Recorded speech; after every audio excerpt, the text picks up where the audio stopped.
Hello students, this is the next topic mechanical properties of fluids. अब mechanical properties पहले हमने solids का ख़त्म किया था लास्ट वीडियो के अंदर। अब हम फ्लूइड्स को डिस्कस करेंगे। ये काफ़ी लेंथी टॉपिक है और इम्पॉर्टेंट भी है, तो इसको ज़रा अच्छे से समझेंगे एक एक बात को। फ्लूइड की डेफिनेशन आप लोगों को बड़े अच्छे, फ्लूइड के अंदर एक तो पहली बात समझनी है कि फ्लूइड के अंदर आपके लिक्विड्स भी आ गए और आपकी गैसेस भी आ गई, लेकिन इस चैप्टर के अंदर मोस्टली हम डिस्कस जो करने वाले हैं वो लिक्विड्स को ही डिस्कस करने वाले हैं। अब लिक्विड्स के बारे में जब हम 9th क्लास तक पढ़ते हैं तो हम लोग बोलते हैं it has not definite shape but it has volume, ठीक है। और गैसेस को बोलते हैं it has no definite shape neither it has a volume. इसका वॉल्यूम भी डेफिनेट नहीं होता और इसका शेप भी डेफिनेट नहीं है। अब उसी बात को हम लोग यहाँ पे बड़ी अच्छी प्रॉपर्टीज देखो, जब both liquids and gases are fluids, the atoms और molecules in a fluid are arranged in a random manner, the fluid can not withstand tangential और shearing stress for a definite period. देखो अब ये definition अब आपको समझ आनी चाहिए जो इसके अंदर है। क्या sharing stress, if you remember the sharing stress, ठीक है। अब अगर मैं आपको वही जैसे बड़ी वाली बुक की एग्जांपल दी थी, तो बड़ी वाली बुक है आपके पास, पुरानी पड़ गई है, उसकी बाइंडिंग थोड़ी खराब हो गई है, उसको आप टेबल के ऊपर रखो तो खुद ब खुद आगे चली जाती है। आपने कोई फोर्स नहीं लगाई उसके ऊपर, लेकिन थोड़ा सा जो mg लगा उस पर और थोड़ी सी जो भी फोर्सेज उस पर लगी तो वो थोड़ा खुद ब खुद ही आगे बढ़ गई। तो इसी तरह से सिमिलरली आपका जो लिक्विड होता है ना, लिक्विड को क्या आप उस तरह से बुक की शेप में रख सकते हो। जस्ट इमेजिन कि आपने एक गिलास के अंदर आपने लिक्विड भरा और लिक्विड को रख दिया टेबल के ऊपर और गिलास को ऊपर से उठा लिया, उल्टा रखा। इमेजिन करो कि समहाउ आपने गिलास को उल्टा टेबल पे मारा, ठीक है, और उसके अंदर लेकिन वाटर है। अब आपने गिलास को ऊपर लिफ्ट किया तो क्या वो वाटर अपने आप फ्लो कर जाएगा आगे की तरफ या नहीं? कोई फोर्स लगाने की जरूरत पड़ेगी। तो इसलिए उसका शेयरिंग स्ट्रेस कितना होता है, वो it can not withstand shearing stress, hence it has got no modulus of rigidity. उसका कोई रिजिडिटी नहीं है उसके अंदर, उसको जीरो फोर्स लगाने पे भी वो आगे की तरफ फ्लो कर जाता है। That is why they flow. देखो अब वो फ्लो करते हैं, उसको हमने किस लैंग्वेज में अंडरस्टैंड किया, ये समझने वाली बात है। It has got no modulus of rigidity, it has bulk modulus of rigidity, तभी तो इसका वॉल्यूम भी है, ठीक है। कुछ ना कुछ तो वॉल्यूम होता ही है। जब उसको कंप्रेस कर सकते हो, आप कंप्रेस कर सकते हो लिक्विड्स को भी गैसेस को भी, उसकी कंप्रेसिबिलिटी है, ठीक है। तो मतलब उसको कंप्रेस कर सकते हो, उसकी कंप्रेसिबिलिटी ज़्यादा है इन कंपैरिजन टू सॉलिड्स, ठीक है, इन कंपैरिजन टू सॉलिड्स। लेकिन जो है कि उसको कंप्रेस किया जा सकता है, उसका बल्क मॉडुलस ऑफ रिजिडिटी है, बल्क मॉडुलस ऑफ रिजिडिटी है but no modulus of rigidity है, ठीक है। बल्क मॉडुलस ऑफ इलास्टिसिटी लिखना है, यहाँ रिजिडिटी नहीं लिखो, यहाँ इलास्टिसिटी लिखो, आपको बेटर रहेगा। यहाँ पे इलास्टिसिटी लिखना इस रिजिडिटी की जगह, बल्क मॉडुलस ऑफ इलास्टिसिटी। तो पहला टॉपिक आपके फ्लूइड्स का, इसको फ्लूइड मैकेनिक्स भी बोलते हैं। इस चैप्टर को आप लिख सकते हो अपने पास, इस चैप्टर को फ्लूइड मैकेनिक्स भी बोलते हैं हम, फ्लूइड मैकेनिक्स, ठीक है। इंपॉर्टेंट चैप्टर है ये।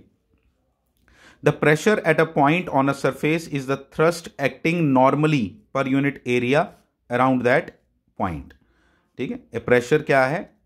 प्रेशर एट अ पॉइंट, एक पॉइंट पे जो प्रेशर है on a surface is the thrust हो गया force, acting per unit area यानी फोर्स अपॉन एरिया को हम क्या बोलते हैं? प्रेशर बोलते हैं। If the force is not distributed uniformly over the given surface then pressure will be different at different surfaces, ठीक है। ऑब्वियसली अब अगर कोई भी आप सरफेस ले रहे हो और उसके ऊपर हर जगह फोर्स सेम नहीं है, अगर हर जगह उसकी फोर्स सेम नहीं है तो फिर हम क्या करते हैं, उसका पूरा का क्या लेंगे, उसका डिफरेंट होगा डिफरेंट पॉइंट्स के ऊपर, तो फिर प्रेशर निकालने के लिए वी टेक एवरेज। तो ये जैसे एवरेज यहाँ लिखा हुआ है, ये आपने समझना है इसमें, ठीक है। वही हमेशा एवरेज कैसे लेते हैं आपको मालूम है। एवरेज लेने के दो तरीके होते हैं, ठीक है। एक इंस्टेंटेनियसली अगर आपने करना है कि किसी पर्टिकुलर पोजीशन पे लेना है तो df/dt, और पूरा एवरेज लेना है तो इस तरह से लेते हैं d delta f upon delta a। लेकिन अगर limit delta a tends to 0 लगा दो तो df/da हो गया, ठीक है। कोई ज़्यादा इंपॉर्टेंट नहीं है इसमें, ये इंपॉर्टेंट है, pressure is equal to force upon area. Pressure is a scalar quantity because fluid pressure at a particular point is a scalar quantity in a fluid has same magnitude in all directions. Fluid pressure जो होता है वो at a particular point in a fluid has same magnitude in all directions, उसका हर direction में same magnitude होता है। तो इसलिए वो स्केलर क्वांटिटी है प्रेशर, याद रखना है आपने। प्रैक्टिकल एप्लीकेशंस ऑफ प्रेशर, बड़ी सिंपल एग्जांपल्स हैं। A sharp knife cuts better than a blunt one. क्यों? क्योंकि प्रेशर ज़्यादा पड़ेगा, क्योंकि एरिया कम होता है। शार्प नाइफ का जो एरिया सरफेस के साथ टच होगा वो एरिया बहुत कम है, इसलिए कम फोर्स लगाने से आपको प्रेशर ज़्यादा मिलता है, क्योंकि एरिया बहुत कम हो गया ना, एरिया ऑफ कॉन्टैक्ट कितना कम है वहाँ पे। तो इसलिए शार्प नाइफ जो है वो ज़्यादा बेटर कट करता है ब्लंट नाइफ से, ठीक है, ब्लंट का, क्योंकि एरिया जो है वो ज़्यादा होता है। तो railway tracks are laid on wooden sleepers के ऊपर इसलिए उसको रखा जाता है कि उसका एरिया बढ़ जाए और अल्टीमेटली प्रेशर जो है वो कम फील करे। It is difficult for a man to walk on a sand, ठीक है, it is difficult for a man to walk on a sand while a camel walks very easily on sand, क्योंकि वो पाँव का जो basically हमारे जो पाँव का एरिया है ना वो कम है इन कंपैरिजन टू क्या कैमल का जो एरिया होता है फुट का वो काफ़ी ज़्यादा होता है, इसलिए वो जब रखता है तो वो दसता नहीं है, अंदर की तरफ नहीं घुस जाता है। हम चलेंगे तो हमारा पाँव अंदर की तरफ चला जाता है जब हम डेजर्ट्स वगैरह या सैंड के ऊपर चलेंगे। तो पिन्स एंड कट नेल्स, ये सेम हो गया। पिन्स एंड नेल्स, पिन्स और नेल्स हमेशा शार्प एजेस क्यों होते हैं? क्योंकि हमने उसको बीच में कहीं पे भी फिक्स करना है, जैसे दीवार के अंदर घुसाना है आपने अगर नेल को, ठीक है, कील को, तो उसको घुसाना है तो आपको अल्टीमेटली क्या चाहिए? आगे से शार्प पॉइंट चाहिए, क्योंकि शार्प पॉइंट होगा तो एरिया कम होगा, एरिया कम होगा तो प्रेशर ज़्यादा होगा, ठीक है। सिंपल बातें थी ये सब, 9th की बातें हैं, इसमें कोई नई बात आपको बताने वाली नहीं थी। डेंसिटी बड़ी अच्छे से पता है आपको, डेंसिटी क्या होती है। डेंसिटी ऑफ अ मटीरियल, एक किसी भी मटीरियल की जो डेंसिटी होती है, it's defined as mass upon volume, आपको बड़े अच्छे से मालूम है, इसमें कोई बताने वाली बात नहीं है, ठीक है। डेंसिटी जो मास अपॉन वॉल्यूम है, तो इसमें एक और चीज़ डेंसिटी को लेके बड़ी इंपॉर्टेंट बातें मैं आपको बताऊंगा। एक, जब भी हम डेंसिटी की बात करते हैं ना तो बहुत बार रिलेटिव डेंसिटी हम की बात करेंगे। रिलेटिव डेंसिटी किसके साथ? हम ना एक वाटर की बात करता हूं मैं आपके साथ। वाटर की जो रिलेटिव डेंसिटी है ना, वाटर की जो डेंसिटी है ना वो कितनी है पता है आपको? बड़ी अच्छी वैल्यू है उसकी, याद रखने लायक वैल्यू है। कितनी? 1000 kg per metre cube. 1000 kg per metre cube in SI units, और CGS यूनिट में देखो कितनी अच्छी है, 1 ग्राम पर सेंटीमीटर क्यूब। 1 सेंटीमीटर क्यूब पता कितना होता है? जो लूडो का डाइस होता है ना, लगभग उतना होता है। तो मतलब अगर उसके अंदर आप पानी भर दो ना तो उसके अंदर पानी कितना आएगा? बड़ी अच्छी वाटर की बड़ी खास चीज़ है ये, वाटर की बड़ी खास चीज़ है ये, बता रहा हूँ आपको। तो वाटर का 1 सेंटीमीटर क्यूब जो है 1 ग्राम के बराबर होता है, और 1 मीटर क्यूब, ये 1000 kg पर मीटर क्यूब का मतलब क्या हुआ मैं आपको समझाता हूँ अच्छे से, ज़रा अच्छे से समझना जरा इन बातों को, बड़ी इंटरेस्टिंग है। क्योंकि ये वॉल्यूम के यूनिट्स जो हैं वो मीटर क्यूब, सेंटीमीटर क्यूब और लीटर भी होता है, लीटर भी होता है, वो भी मैं आपको बता देता हूँ।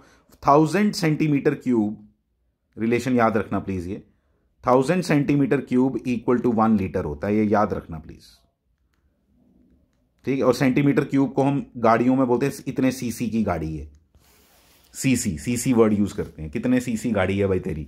तो सेंटीमीटर क्यूब, वो कितनी गाड़ी सेंटीमीटर क्यूब होता है, उसका इंजन कितने सेंटीमीटर क्यूब का है, ठीक है। तो अब मैं उसके ऊपर बात नहीं कर रहा। तो वॉल्यूम ऑफ इंजन होता है वो एक्चुअली, तो जितना ज़्यादा वॉल्यूम होता है इंजन का उतनी गाड़ी की पावर ज़्यादा होती है, उतना ऑब्वियसली इंजन उसका स्ट्रांग होता है, ठीक है। लेकिन अभी मैं उस पर नहीं जा रहा हूँ। तो 1000 centimetre cube is equal to क्या बोल दिया मैंने? 1 लीटर।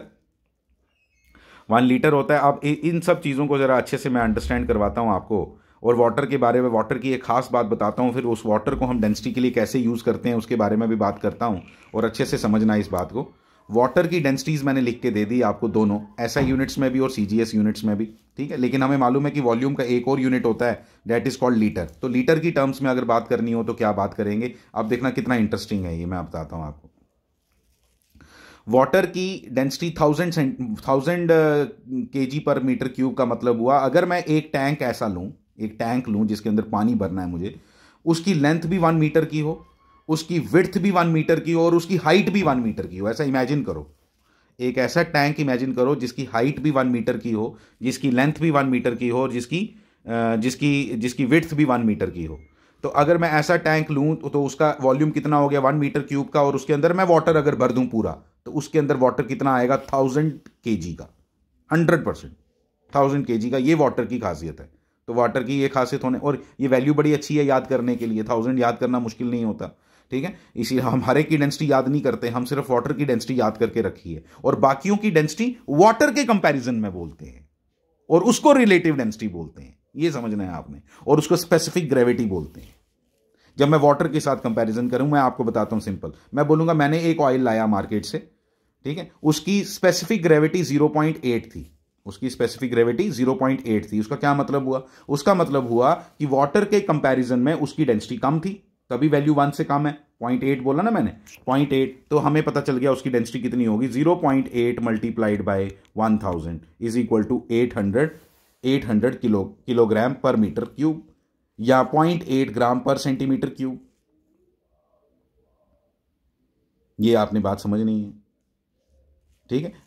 अब मैं बोलूं, अगर मैं यहां पे एक बात कर रहा हूं, एक चीज और बताता हूं, एक डेंसिटी को लेके कुछ बातें बताने वाला हूं, अच्छी से जरा सुनना।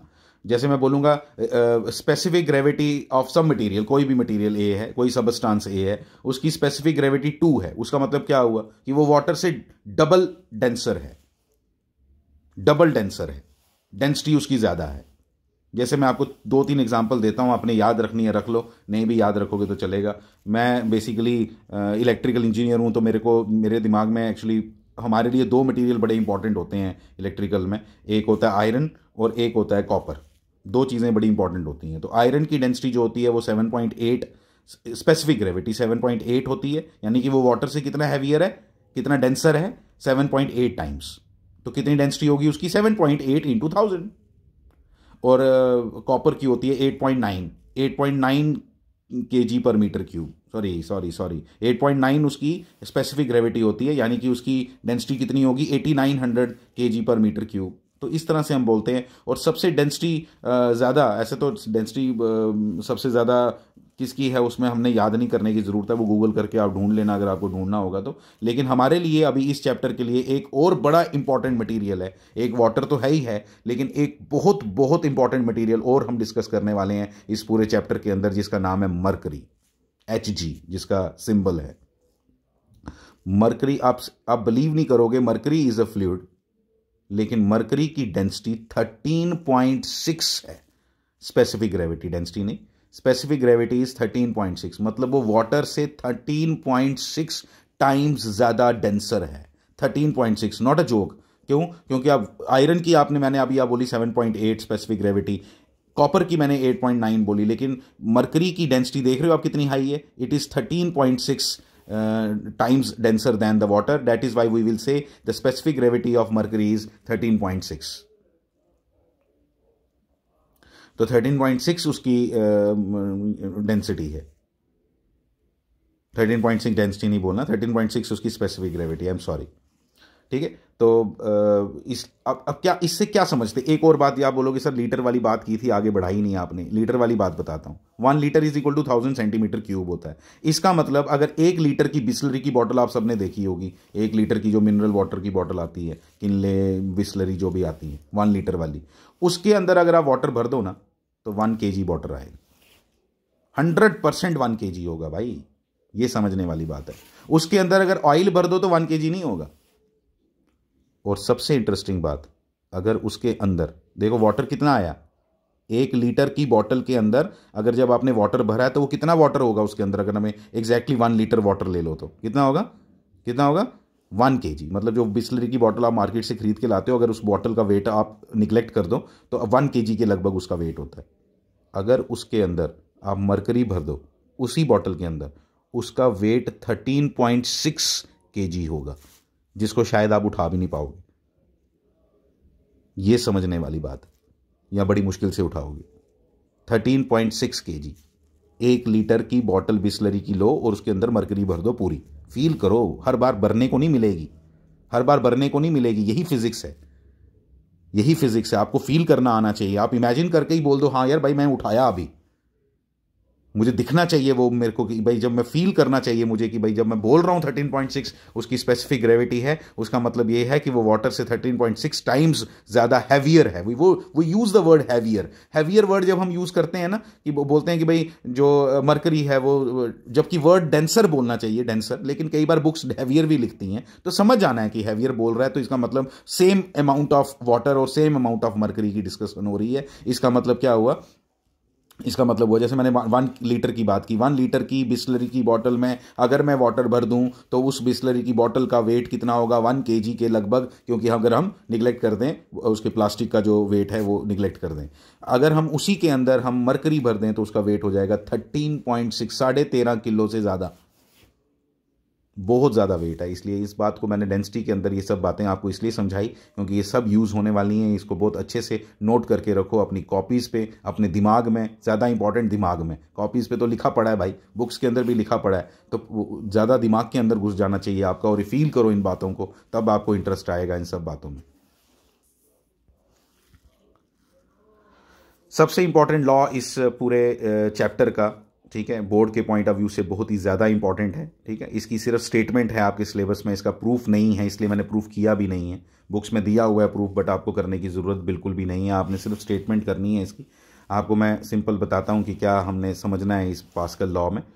पास्कल लॉ में ये जो इसकी जो 2 स्टेटमेंट्स मैंने यहाँ लिखी हैं, ये आपने अच्छे से याद कर लेनी है, ये आपने अच्छे से याद कर लेनी है, ठीक है। इसको बहुत अच्छे से रिमेंबर कर लो, ये जितना भी पास्कल लॉ पेपर में आएगा, ठीक है, 2 मार्क्स के लिए, 3 मार्क्स के लिए आपको ये स्टेटमेंट बोला जाएगा पास्कल लॉ के लिए, लगभग सर्टन होते हैं ये क्वेश्चन पेपर में आते ही आते हैं, ये आपने करना है। इसका फिर एक एक्सपेरिमेंटल वेरिफिकेशन दी है, वो मैं पहले बाद में बात करता हूँ। पहले मैं आपसे थोड़ा पास्कल लॉ को लेके एक छोटी सी बात करना चाहता हूँ कि अगर मैं एक कंटेनर लूँ ना, आप ज़रा अभी इसको फील करना ज़रा थोड़ा सा, ठीक है। मैं अब एक अगर कंटेनर लूँ और उसके अंदर मैं अगर एक वाटर भर दूँ, एक वाटर क्या होगा, ठीक है, और मैं आपसे बोलूं कि भाई यहां प्रेशर कितना होगा, यहां प्रेशर कितना होगा, यहां प्रेशर कितना होगा, यहां प्रेशर कितना होगा, अगर आपने लेवल चेंज नहीं किया तो प्रेशर बिल्कुल चारों जगह सेम होगा। मैंने 4 पॉइंट्स बनाए थे, चारों पॉइंट पे प्रेशर सेम होगा, यहां पे और यहां पे प्रेशर सेम बिल्कुल नहीं होगा, ठीक है। प्रेशर क्या है, फोर्स अपॉन एरिया। जैसे आप बात करते हो एटमॉस्फेरिक प्रेशर, जब आप एटमॉस्फेरिक प्रेशर की बात करते हो तो एटमॉस्फेरिक प्रेशर का किसकी वजह से है यार, एटमॉस्फेयर में ये फ्लूइड है, गैसेस हैं, और उसकी वजह से जो प्रेशर आता है आपके ऊपर, that is called atmospheric pressure, जो आप लोगों ने वैल्यूज याद रखी होती है, जिसको आप 1 ATM करते रहते हो, ठीक है। तो एटमॉस्फेरिक प्रेशर की बात जब मैं आपके बोलूंगा, जैसे अब मैं बोलूं यहां पे ऊपर से ये ओपन है, ये वाला आपका जो जार है, इधर कितना प्रेशर है, ये सबसे टॉप मोस्ट पॉइंट पे, इस टॉप मोस्ट पॉइंट पे जो प्रेशर है वो किसकी वजह से है, जो इसके ऊपर सारी एयर है ना एटमॉस्फेयर की, तो इसलिए सबसे ऊपर वाली लेयर पे प्रेशर कितना होता है, एटमॉस्फेरिक प्रेशर। ये प्रेशर आया कहां से, अरे भाई ये जो एयर है ऊपर आपके, ये सारा ये वाली, तो क्या इसका अपना वेट नहीं है, क्या ये फोर्स नहीं लगा रही आपके ऊपर, इतनी कम लगा रही है, आप फील नहीं कर पा रहे, लेकिन प्रेशर तो है ना। This is called atmospheric pressure जो आपके ऊपर है। लेकिन जब हम यहां गए इस पॉइंट के ऊपर, जब हम इस पॉइंट पे आए, तो इस पॉइंट पे प्रेशर कौन सा है, एटमॉस्फेरिक तो है ही है, ये तो जोर लगा रहा है, ये जो वाटर इसके ऊपर है क्या इसका भी वेट है कुछ या नहीं, तो वो भी इसके ऊपर फोर्स लगाएगा, तो फोर्स अपॉन एरिया क्या होता है, प्रेशर। तो ये बात आपने इसमें अंडरस्टैंड करनी है, this is the most important part in Pascal's law, कि हम लोग ये सब स्टडी करने वाले हैं पास्कल लॉ के आगे आगे जाके। लेवल अगर वाटर का चेंज ना हो तो आपका प्रेशर चेंज नहीं होगा, हर जगह सेम होगा। ये इतनी बात मैंने आपको सिंपल लैंग्वेज में बताई, मैं रीड कर देता हूं आपको ये। The pressure exerted at any point on an enclosed liquid is transmitted equally in all directions, हर डायरेक्शन में उसका ट्रांसमिशन इक्वल होता है। A change in pressure applied to हाँ, ये सबसे इंपॉर्टेंट ये वाली लाइन देखना, इसमें क्या है देखो, ये समझने वाली बात है, ये कुछ मैंने सिंपल लैंग्वेज में आपको पहले समझाया, लेकिन अब इन लोगों ने थोड़ा सा अलग लैंग्वेज में बताया हुआ है। क्या कि अगर मैं इसमें कह रहा है कि यहां पे तुमने एक प्रेशर मेजर किया, आपको पता है यहां पे कितना अगर आपसे पूछे यहां पे कितना प्रेशर, आप क्या बोलोगे, कहना भाई एटमॉस्फेरिक प्रेशर तो है ही है क्योंकि खुला हुआ कंटेनर है, ठीक है, एटमॉस्फेरिक प्रेशर तो है ही है, और ये जो ऊपर वाला वाटर है ना, इस पॉइंट के ऊपर जो वाटर है उसके कारण जो फोर्स लग रही है उसके कारण भी प्रेशर है, बस इतना बोलो। कैलकुलेट हम बाद में करेंगे, पहले इतनी बात तो याद रखो, ठीक है, समझ आ गई बात। अब तुमने किया क्या, अब तुमने क्या किया, अब तुमने इसमें पानी और भर दिया, तो क्या इन पॉइंट्स पे दोनों पे, इन दोनों तीनों चारों पॉइंट्स पे प्रेशर चेंज होगा, सब जगह प्रेशर चेंज होगा या नहीं होगा, तो सब जगह जो प्रेशर चेंज होगा वो इक्वली हर जगह चेंज होगा। अगर इसकी वजह से चेंज इस पॉइंट पे 10 आया तो इस पॉइंट पे भी 10 आएगा, चेंज 10 आएगा। प्रेशर नहीं मैंने बोला सेम आएगा, प्रेशर तो इधर और इधर डिफरेंट होगा ही होगा, लेवल तो ना सेम है। लेकिन मान लो इधर पहले 5 था, इधर मान लो पहले 7 था, अब आपने पानी डाल के 2 बढ़ा दिया तो यहां पे भी 2 बढ़ेगा, यहां पे भी 2 बढ़ेगा। ये आपने समझना, ये इसकी कहानी है पास्कल लॉ की। सिंपल लैंग्वेज में आपको बता दिया। इसकी जो एक्सपेरिमेंटल वेरिफिकेशन यहां दिखाई हुई है वो क्या दिखाया है, यहां पे दिखाया है क्या, फोर्स अपॉन एरिया हर जगह क्या रखा हुआ है, सेम। हर जगह वाटर है और हर जगह उसने इक्वली डिस्ट्रीब्यूट किया हुआ है प्रेशर अपना। पहली लाइन जो बोल रही है, फर्स्ट स्टेटमेंट जो बोलती है, तो यहां पे ये प्लीज दोनों स्टेटमेंट्स आपको रटी होनी चाहिए, इसको याद कर लो बस। ये बोर्ड में आएगी आएगी पास्कल लॉ। 2 नंबर 3 नंबर किसी के लिए भी आ सकता। 3 नंबर का आएगा तो एक्सपेरिमेंटल वेरिफिकेशन भी दे देना, 2 नंबर का आएगा तो ये 2 स्टेटमेंट्स इनफ हैं। तो यहां पे क्या एक्सपेरिमेंटल वेरिफिकेशन बता रहा है कि अब जब ये वाटर तुमने यहां पे कंटेनर में रखा है तो पास्कल लॉ ने ये बताया कि जो प्रेशर एक्सर्ट ये यहां कर रहा है, यहां कर रहा है ये वाटर, और यहां कर रहा है ये हर जगह क्या है, सेम है। ठीक है, अगर प्रेशर हर जगह सेम है तो क्या देखने वाली बात है, यहां पे क्या कहता है, देखो मैं रीड करता हूं। As shown in the figure, take a vessel having 3 openings A B C provided with the frictionless and water tight pistons, इसको पिस्टन बोलते हैं हम। ये जो इस तरह का अरेंजमेंट होता है ना, ये इसको हम पिस्टन बोलते हैं। ठीक है, तो 3 पिस्टन्स हैं। तो क्या लिखा है, rate their cross sectional area भी, उनके एरियाज जो हैं वो हैं एक का ए है, एक का उससे डबल है और एक का उससे आधा है, ऐसे बोलता हूं मैं। Fill the vessel with water and apply additional force F on the piston A पे तुमने एक्स्ट्रा फोर्स लगाई एफ यहां पे। ठीक है जी। To keep the pistons B and C in their positions, इन दोनों पिस्टन्स को अपनी पोजीशन में रखने के लिए यहां पे तूने फोर्स कितनी लगाई, एफ, तो तेरे को इस पे 2F लगानी पड़ेगी और इस पे F/2 लगानी पड़ेगी। ये बता रहा है यहां, क्योंकि प्रेशर जो तुमने यहां ट्रांसमिट किया इसके ऊपर, that gets distributed equally everywhere. तो जब इक्वली एवरीवेयर हुआ तो जो जिसका एरिया डबल था तो उस पर फोर्स भी डबल लगाओगे तब जाके P इक्वल आएगा ना। देखो यहां पे की भी है कैलकुलेशन। तो ये सिंपल एक्सपेरिमेंटल वेरिफिकेशन है, जिसको रीड कर लो अपने पास। ठीक है, कल इसके आगे क्या करते हैं, इस नेक्स्ट वीडियो में नेक्स्ट इसके आगे पढ़ेंगे। Thank you very much.